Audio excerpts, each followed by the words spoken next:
Today's Bible verse comes from Esther chapter 4, verse 14, King James Version.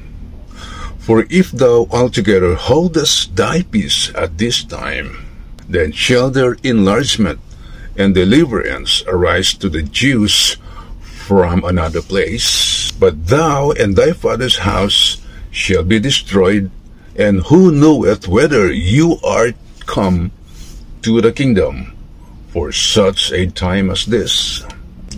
Esther 4:14.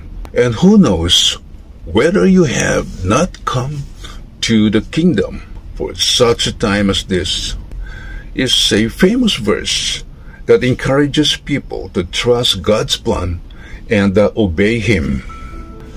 Here's the meaning of this verse. God has a purpose for each person's life. God has placed people in certain situations to accomplish His goals. People should be faithful stewards of the opportunities God gives them.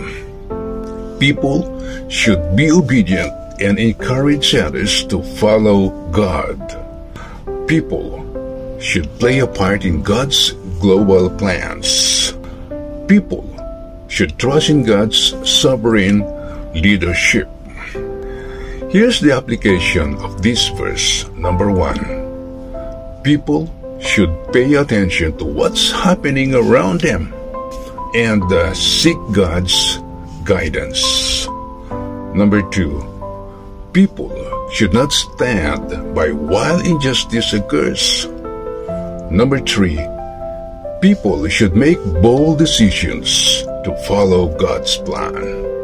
Number 4, people should be encouraged to trust in God's plan even when they can't see it working. Amen.